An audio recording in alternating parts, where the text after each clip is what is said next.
What if everything you think you know about Sasquatch is completely wrong? What if the ancient stories our ancestors told weren't just primitive superstitions, but sophisticated warnings about something far more terrifying than any undiscovered ape species? Today, we're diving deep into the forgotten legends that suggest these mysterious beings aren't animals at all. They're us. Welcome back to the channel. And before we begin this journey into the shadows of human memory, make sure to hit that subscribe button and ring the notification bell, because what we're about to explore will fundamentally change how you view these legendary creatures forever. Picture this. You're walking through the dense forests of the Pacific Northwest, the ancient trees towering above you like cathedral pillars. The air is thick with mist, and every snapped twig beneath your feet echoes through the silence. Suddenly, you hear it, a sound that chills your blood. Not the roar of a wild animal, but something impossibly more unsettling. A voice, speaking words you almost recognize in a language that feels hauntingly familiar. This isn't the beginning of a modern cryptid encounter. This is how our ancestors described meeting the beings we now call Sasquatch, Bigfoot, or wild men. But here's what the modern world has forgotten. These ancient peoples didn't think they were encountering unknown animals. They believed they were face to face with transformed humans, people who had crossed a terrible threshold and become something else entirely. Today, we live in an age of scientific skepticism. When we hear stories about hairy giants roaming the wilderness, we immediately categorize them as either hoaxes, misidentifications, or at best, undiscovered primate species. We've sanitized these legends, stripping away their spiritual and psychological complexity in favor of neat biological explanations.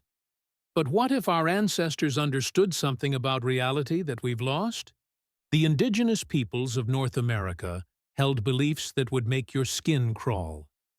They didn't see Sasquatch as rare animals hiding in the forest. They saw them as cautionary tales, living reminders of what happens when humans venture too far from civilization, when they break sacred laws, or when they encounter certain dark forces that still prowl the wilderness. Consider the Wakashan nations of Vancouver Island, who told stories about the Buckwas, the wild man of the woods. This wasn't described as some primitive ape, but as a gaunt, long-haired specter that actively hunted lost travelers. The Buckwas would offer what they called ghost food to anyone who became separated from their group. Those who accepted this otherworldly sustenance would themselves become transformed, joining the ranks of these forest phantoms. Moving north to Alaska and northwestern British Columbia, the Tlingit and Tahltan peoples spoke of the Kushtaka, the land otter man. These beings were said to rescue drowning victims, but at a horrifying cost. The saved person would be transformed into a chimeric creature, neither fully human nor fully animal, condemned to exist between worlds. But perhaps the most chilling of all these legends comes from the Cree and Anishinaabe nations, who whispered around their fires about the Wendigo. This skeletal, gray-skinned giant possessed an insatiable hunger for human flesh. The Wendigo didn't just hunt humans, it was human, or had been human, before an evil spirit possessed the body of a cannibal and transformed them into a corporeal demon. Now, you might be thinking, these are just ancient myths, products of pre-scientific thinking. But hold on. Because when European settlers began exploring the North American wilderness, something extraordinary happened. They started reporting encounters with hairy, human-like creatures, and many of these frontiersmen came to the same conclusion as the indigenous peoples they met. These early white settlers, when confronted with sightings of large, hairy, man-like beings in the Canadian wilderness, didn't assume they were looking at unknown animals. Instead, they believed they were seeing humans who had gone insane and retreated to the wild, physically transforming as a natural consequence of their harsh lifestyle. Think about this for a moment. These were practical people, farmers and woodsmen who knew the difference between a bear, a man, and everything in between. Yet when they saw these creatures, their first instinct wasn't to classify them as animals, but as transformed humans. They compared the phenomenon to domestic pigs, which develop tusks, muscular frames, and thick bristles when forced to survive in the wild. They believed that humans, when exiled from civilization, could undergo similar physical adaptations. This brings us to one of the most fascinating aspects of historical Sasquatch encounters. These creatures consistently displayed unmistakably human characteristics that modern cryptozoology tends to ignore or explain away. Let me tell you about Peter Williams, a Chehalis man who in 1901 encountered what he initially thought was a bear. As he raised his rifle to shoot, the creature stood up and let out a piercing yell. Williams later described the moment of recognition. It was a man, a giant, no less than 6½ feet in height, and covered with hair. Except that he was covered with hair, and twice the bulk of the average man, there was nothing to distinguish him from the rest of us. This wasn't an isolated incident. Another witness, Charlie Victor of the Squaw Coast Salish, described meeting a Sasquatch while bathing in a lake.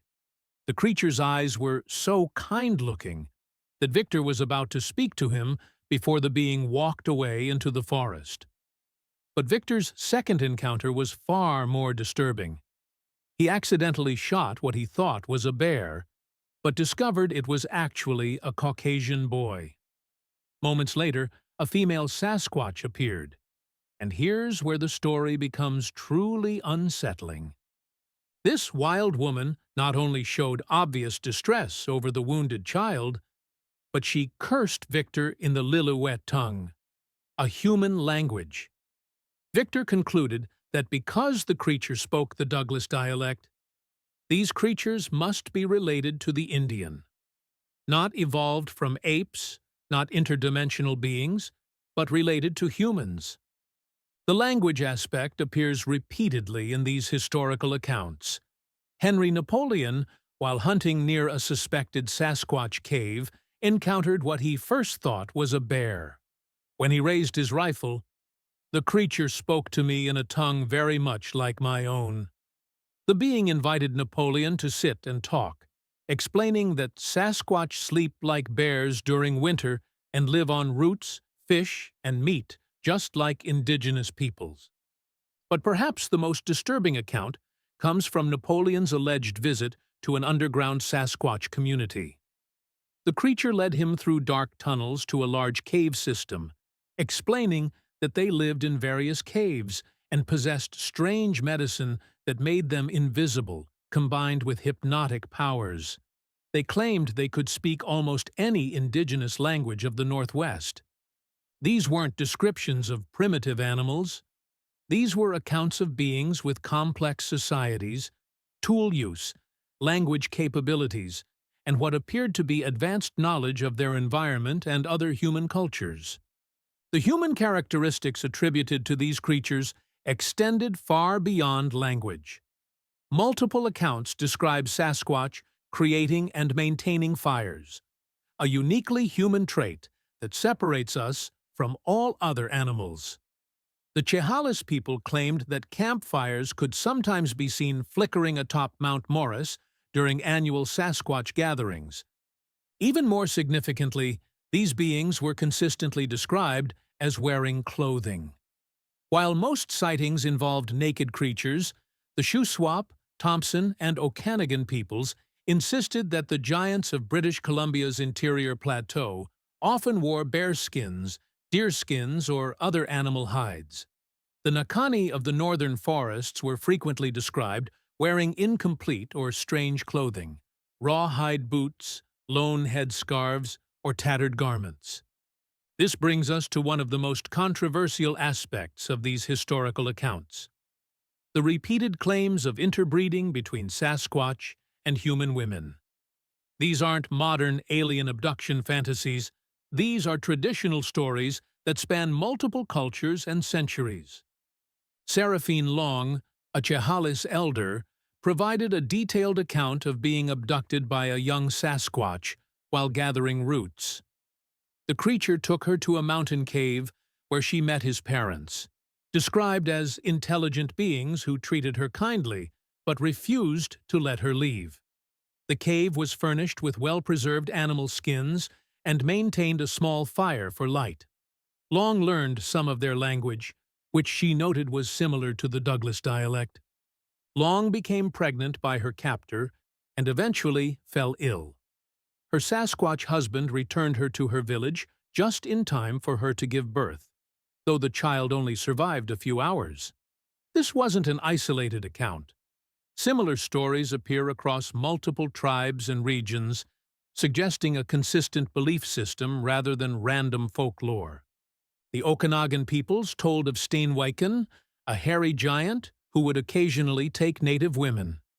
In one account, a girl disappeared and was presumed dead, only to return 3 years later, emaciated and traumatized. She described being taken to a cave, giving birth to a child that died, and eventually being returned to her people with pitch covering her eyes during transport.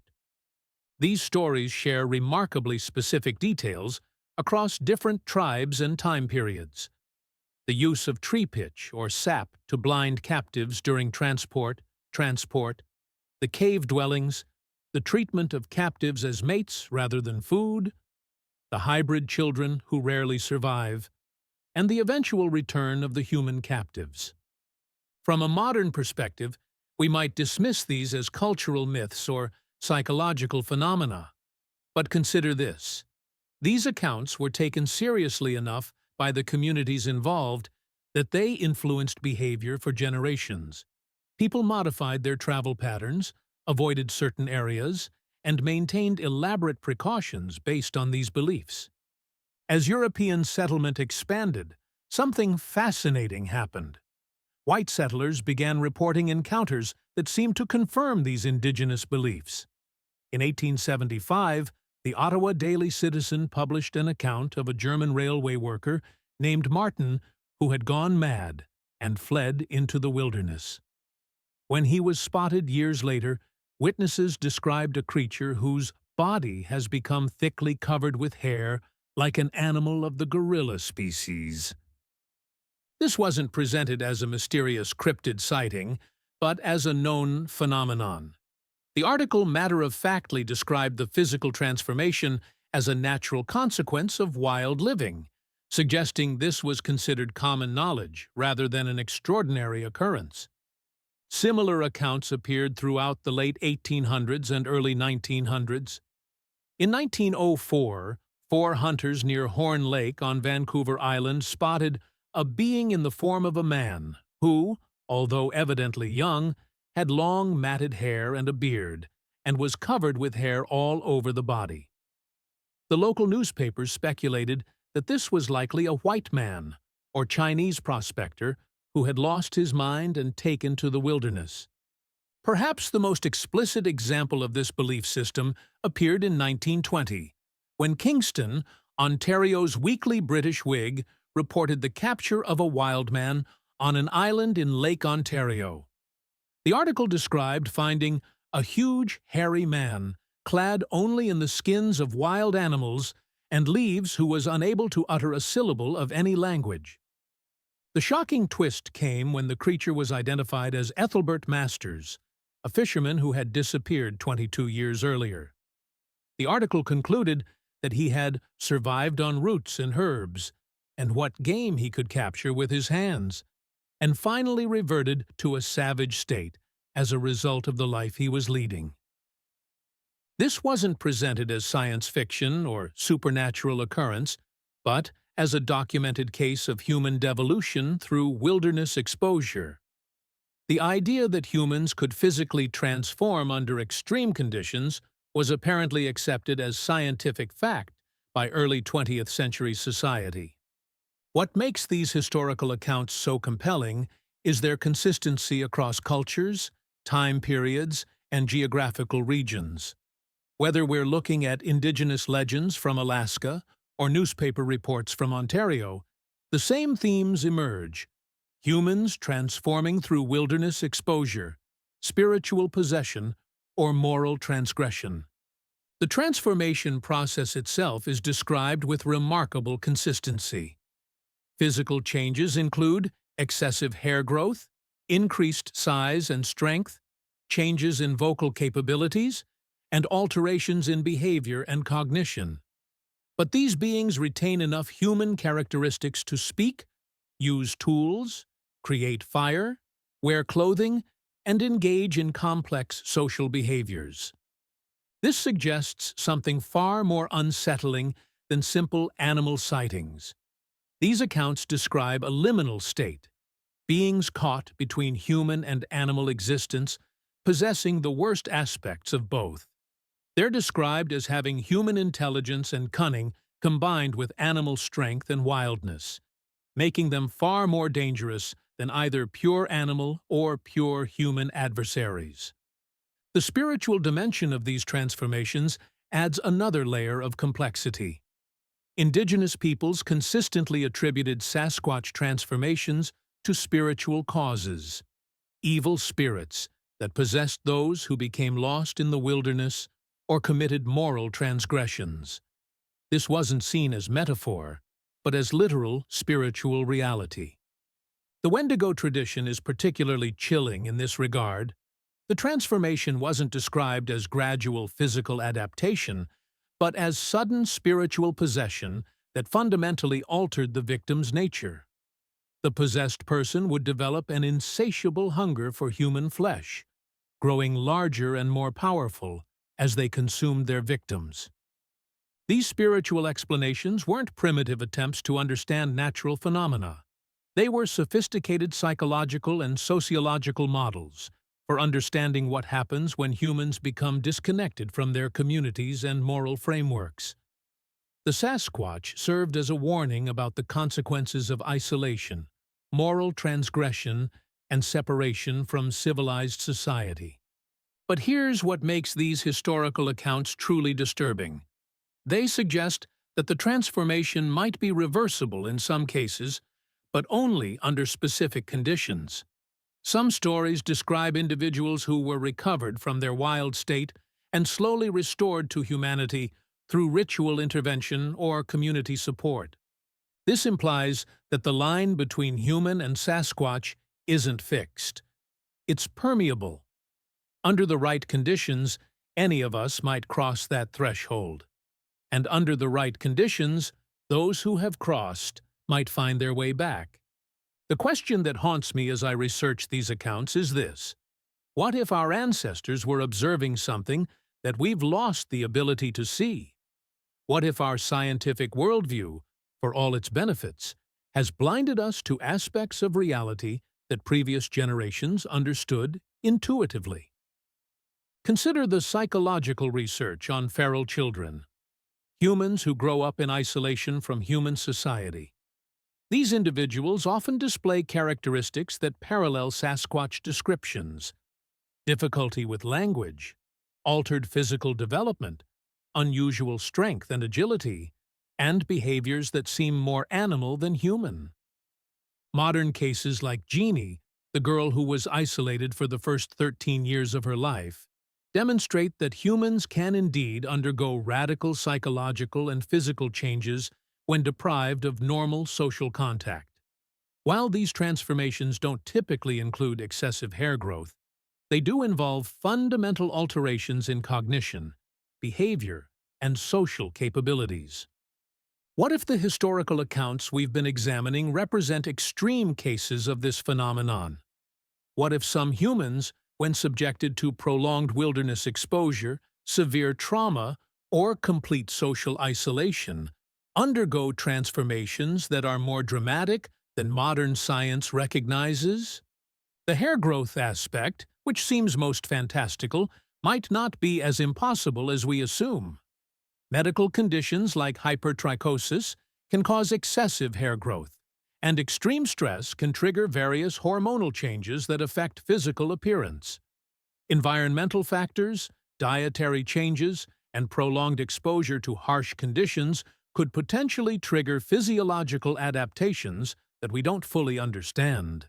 But perhaps the most unsettling possibility is that these transformations represent something beyond individual pathology, that they reveal something fundamental about human nature that we've forgotten in our rush toward civilization and technological advancement.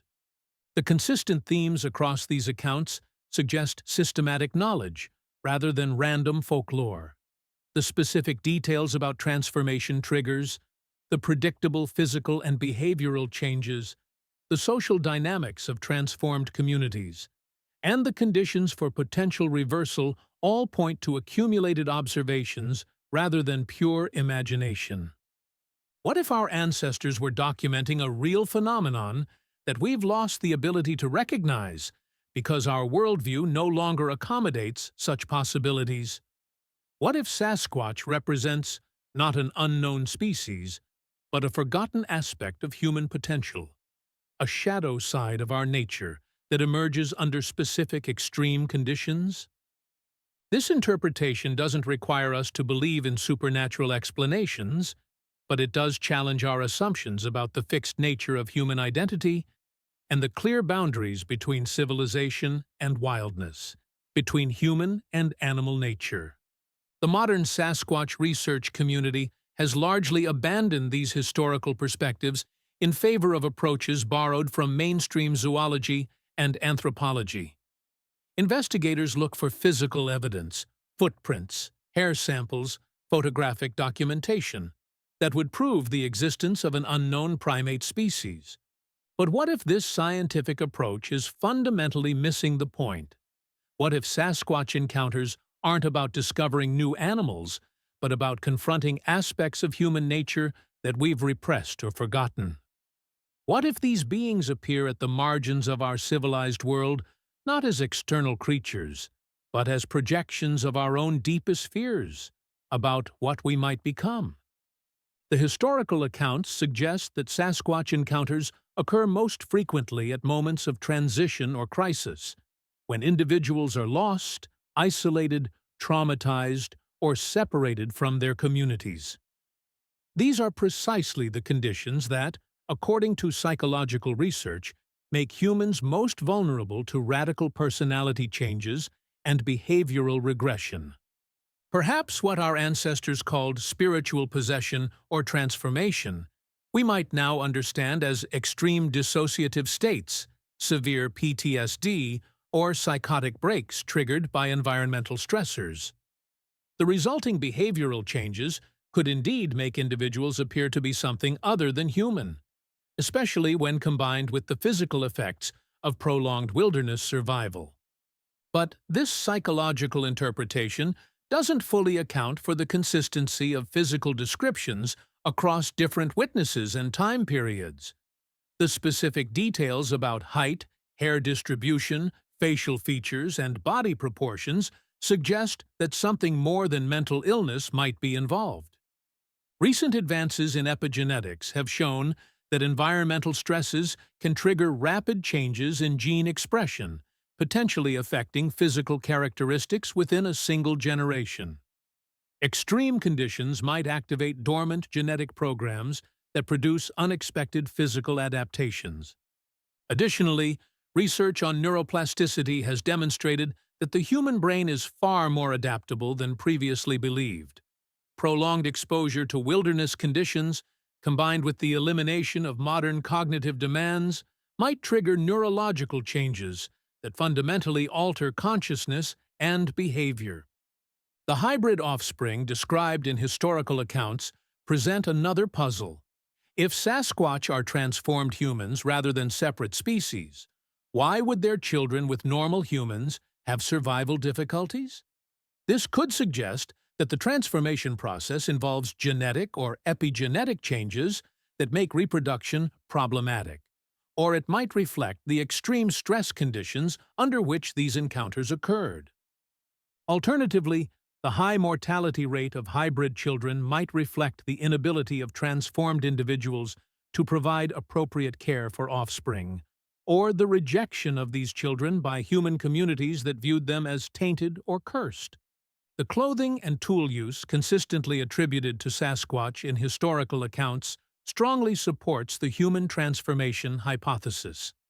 No known primate species naturally develops clothing-making abilities, but humans who have reverted to primitive conditions might retain enough cultural knowledge to create basic garments while losing more complex social and linguistic capabilities. The fire-making abilities repeatedly mentioned in these accounts are even more significant. Fire creation and maintenance represent complex cognitive and physical skills that are uniquely human.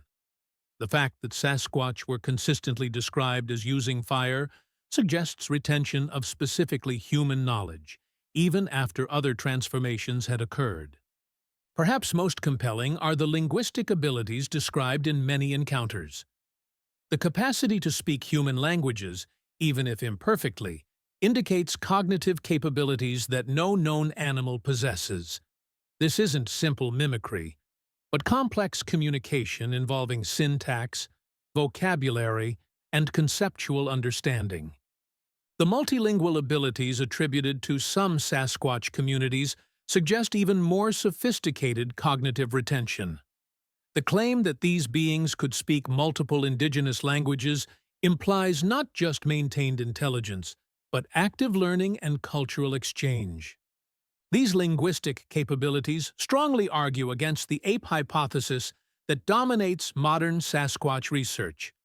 Known great apes, even when extensively trained, never develop natural language abilities comparable to what historical accounts describe. But humans, even under extreme conditions, often retain language capabilities longer than other complex cognitive functions. The social organization described in Sasquatch communities also parallels human rather than animal patterns. The family structures, the cooperative child-rearing, the food sharing, and the apparent cultural traditions all suggest human social organization adapted to wilderness conditions rather than animal behavior patterns. The territorial behaviors attributed to Sasquatch groups align more closely with human tribal patterns than with great ape territorial systems. The seasonal movements, the resource management strategies, and the apparent coordination between different groups suggest complex social intelligence that is characteristically human. But if Sasquatch are transformed humans, why do they remain hidden from modern society? The historical accounts suggest several possible explanations. First, the transformation process might make normal human social interaction impossible due to altered appearance, behavior, or cognition. Second, these individuals might retain enough human intelligence to recognize that their transformed state would make them targets for persecution, study, or elimination if discovered by mainstream society. Their concealment might be an active survival strategy rather than simple animal instinct. Third, the transformation might involve psychological changes that make human civilization repulsive or intolerable. Just as some humans voluntarily retreat from society to live as hermits, transformed individuals might actively avoid human contact even when it's available. The seasonal patterns described in many accounts suggest that Sasquatch might emerge from hiding during specific times when human activity is minimal. Winter months, remote locations, or periods of social disruption. This would explain why encounters are relatively rare despite the apparent presence of organized communities. The modern emphasis on photographic and video evidence might actually work against documenting these beings if they retain human intelligence sufficient to avoid detection devices. Unlike animals, which have no understanding of cameras or surveillance equipment, transformed humans might recognize and actively evade modern documentation attempts. This brings us to a disturbing contemporary possibility. If the transformation process, described in historical accounts, represents a real phenomenon, are we still seeing examples today? Modern missing persons cases occasionally involve individuals who disappear in wilderness areas and are never recovered despite extensive searches. Some of these disappearances occur under conditions that parallel the transformation triggers described in historical accounts. Severe psychological trauma, extended isolation, exposure to extreme environmental conditions, or separation from social support networks. The occasional reports of wild men in remote areas, often dismissed as hoaxes or misidentifications, might represent modern examples of the same phenomenon our ancestors documented more extensively. The difference might be that our current worldview makes us less likely to recognize or report such encounters. Urban legends about feral communities living in abandoned areas, tunnel systems, or remote wilderness locations might contain kernels of truth that echo the historical Sasquatch accounts. The transformation process might continue to operate, but within contexts that modern society is unprepared to acknowledge or understand. The psychological research on extreme isolation, severe trauma, and dissociative disorders provides frameworks for understanding how humans might undergo radical personality and behavioral changes under specific conditions. Combined with what we're learning about genetic expression and neuroplasticity, the possibility of dramatic human transformation becomes less fantastical and more scientifically plausible. But perhaps the most important question isn't whether these transformations are currently occurring, but what the historical accounts can teach us about human nature and the conditions that support or threaten our humanity. The consistent themes across these stories: the importance of community connection, the dangers of moral transgression, the fragility of civilized behavior under extreme conditions, and the possibility of losing or reclaiming our essential humanity, remain relevant regardless of the literal truth of the transformation accounts. These stories served as cautionary tales that helped communities understand and prepare for the psychological and social challenges of life in challenging environments. They provided frameworks for recognizing when individuals or groups were at risk of losing their connection to human community and social values. The spiritual dimensions of these accounts shouldn't be dismissed as primitive superstition, but understood as sophisticated psychological models for understanding what happens when individuals become disconnected from the social and moral frameworks that define human identity. The evil spirits that were said to possess isolated individuals might represent psychological forces, trauma, despair, rage, or desperation, that can indeed transform personality and behavior in radical ways. The spiritual interventions described for preventing or reversing transformations might parallel what we now understand as community support, therapeutic intervention, and social reintegration. From this perspective, the Sasquatch legends represent accumulated wisdom about maintaining human identity and community cohesion under challenging conditions. They identified specific risk factors, described the progression of transformation, and provided strategies for prevention and intervention. The modern world, with its emphasis on individual achievement and geographic mobility, might have lost some of these protective social mechanisms. We're more likely to find ourselves isolated from traditional community support systems and less likely to recognize the warning signs of psychological and social deterioration.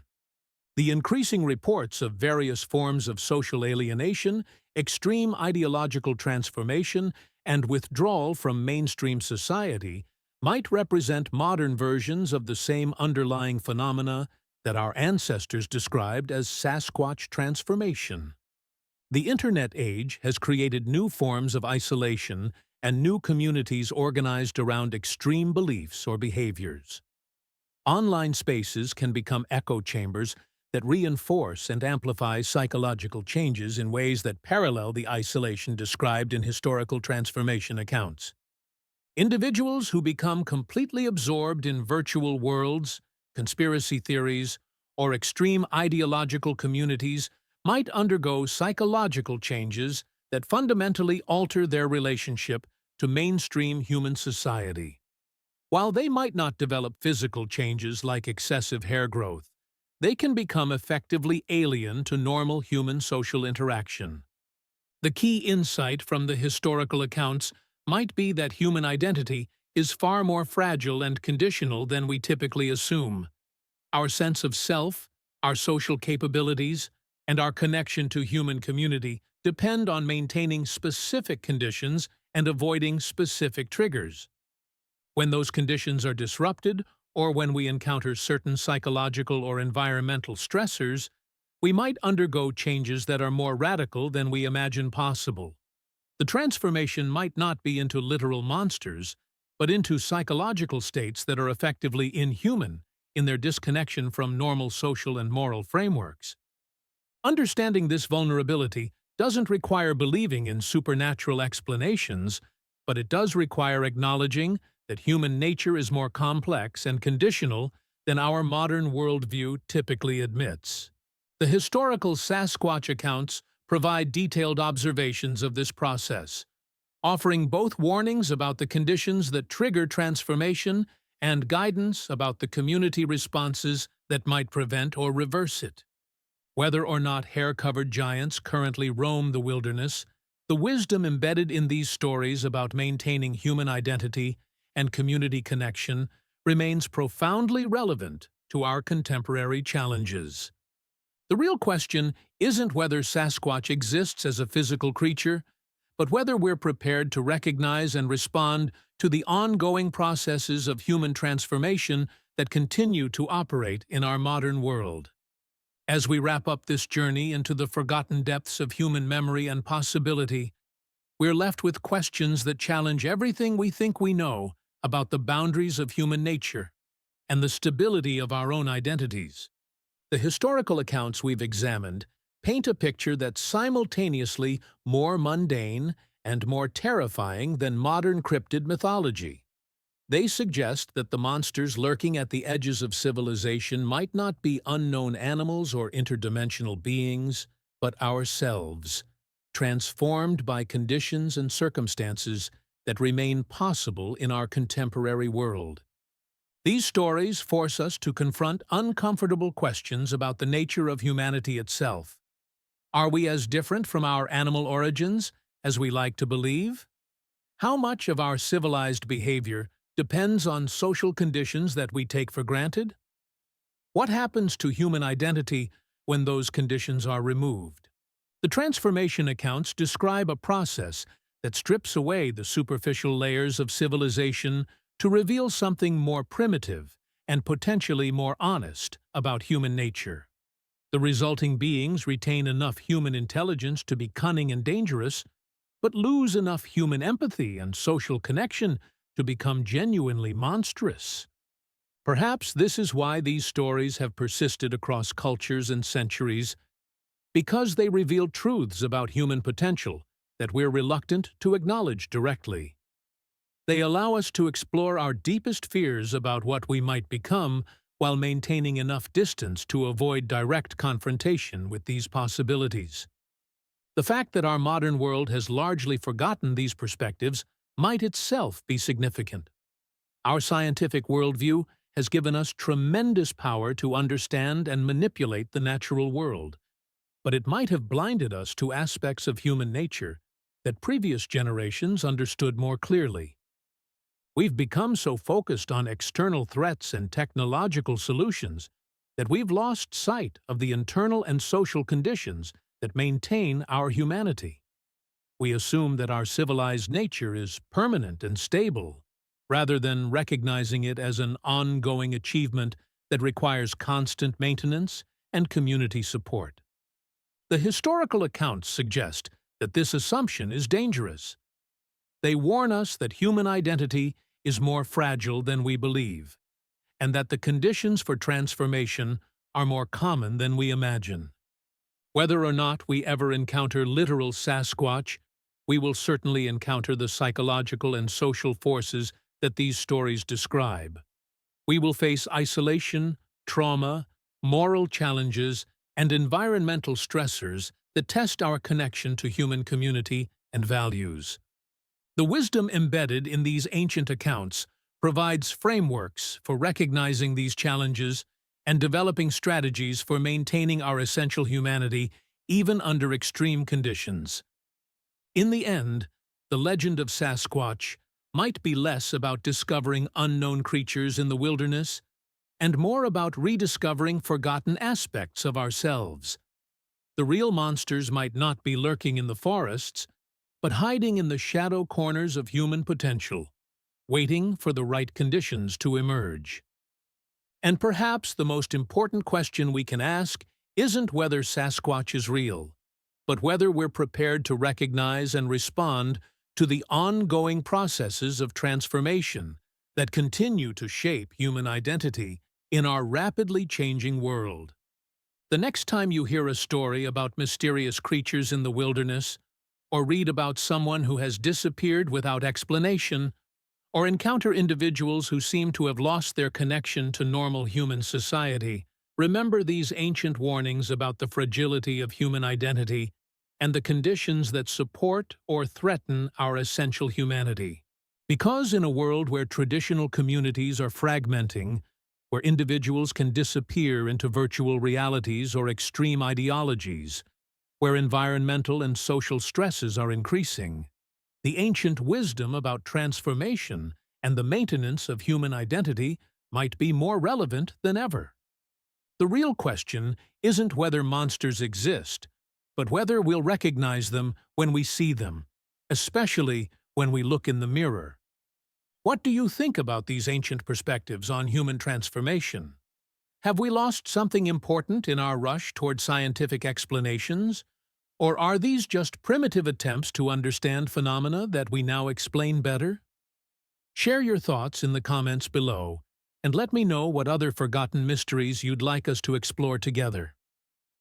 Don't forget to subscribe and hit that notification bell, because we're just getting started on our journey into the shadows of human memory and the mysteries that our ancestors understood in ways that we're only beginning to rediscover. Until next time, remember that the most terrifying monsters might not be the ones hiding in the wilderness, but the ones hiding in the depths of human potential, waiting for the right conditions to emerge from the shadows of our own forgotten nature.